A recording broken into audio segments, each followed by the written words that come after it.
West Indies के against पहला test match के लिए पाकिस्तान क्रिकेट बोर्ड ने प्लेइंग 11 जो है वो अनाउंस कर दिए। इस वीडियो में पाकिस्तान की प्लेइंग 11 डिस्कस करेंगे।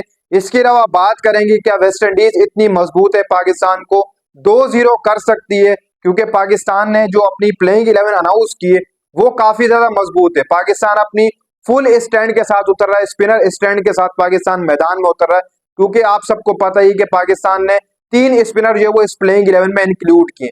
सबसे पहले प्लेइंग 11 जो वो डिस्कस कर लेते हैं आप सब लोगों के साथ। देखो भाई, शान मसूद, मोहम्मद हुरैरा दोनों ओपनिंग करते हुए दिखाई देंगे। साइम अयूब की जगह मोहम्मद हुरैरा, अब्दुल्ला शफीक की दोबारा जगह नहीं बन पाई है इस टेस्ट के अंदर, तो आपको शान मसूद और मोहम्मद हुरैरा ओपनिंग करते हुए नजर आएंगे। इसी के साथ साथ तीसरे नंबर पर बाबर आजम, चौथे पर कामरान गुलाम को इंटर कराया गया प्लेइंग 11 के अंदर। इसी तरीके से साउद शकील आपको खेलते हुए नजर आएंगे पांचवें नंबर पर। छठे नंबर पर जो वो कैप्टन मोहम्मद रिजवान जो वनडे के कैप्टन है, विकेट कीपर बल्लेबाज, वो खेलते हुए नजर आएंगे।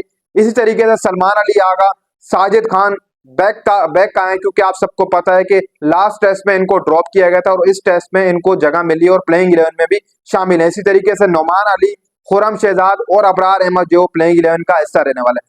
ये 11 रुकनी प्लेइंग 11 है जो वेस्ट इंडीज के अगेंस्ट अनाउंस की गई है पाकिस्तान क्रिकेट बोर्ड ने। अब अगर यहाँ पर देखा जाए तो पाकिस्तान अपनी स्पिनर स्टैंड के साथ मैदान में उतरा है। 3 स्पिनर जो पाकिस्तान खिला रहा है, जिसमें साजिद खान, नोमान अली, अबरार अहमद को जो वो डाला गया है। As Abrar Ahmed best spinner है। तीसरा स्पिनर भी जो वो इंक्लूड किया गया। हालांकि मुल्तान के अंदर जब हमने इंग्लैंड के खिलाफ टेस्ट सीरीज खेली थी, वहां हमने टेस्ट मैच जीता था, तो हमारे पास सिर्फ 2 स्पिनर थे, साजिद, नोमान। इसी तरीके से सलमान अली आगा भी तीसरे एंड से उनको बॉलिंग करके दे रहे थे।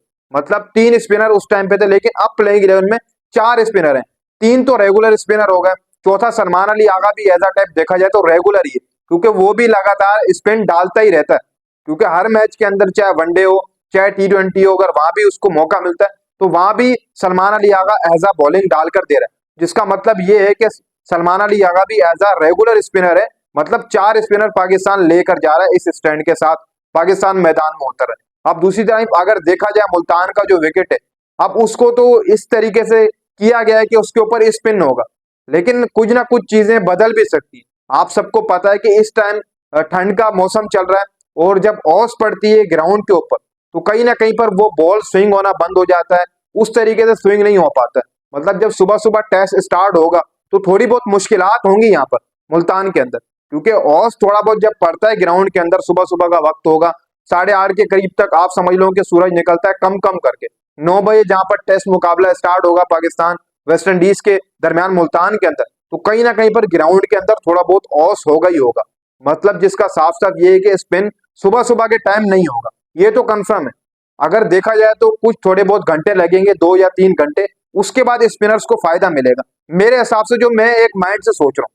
क्योंकि अगर आप देखो तो कहीं ना कहीं पर जब ओस पड़ता है ग्राउंड के अंदर, पिच के ऊपर हल्की फुल्की ओस आती है। इस वक्त सर्दी का टाइम चल रहा है और मुल्तान के अंदर वैसी सर्दी रहती है। पंजाब पूरा आप सबको पता है कि सर्दी से ढका ही रहता है पूरा साल।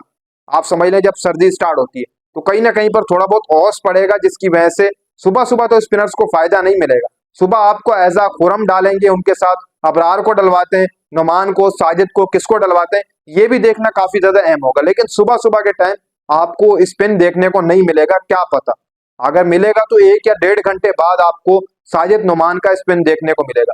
तो कहीं ना कहीं पर जो विकेट है वो स्पिन के लिए तैयार की गई है, और जो पाकिस्तानी बैटिंग लाइन है वो स्पिनर्स के आगे ढेर भी हो जाती है।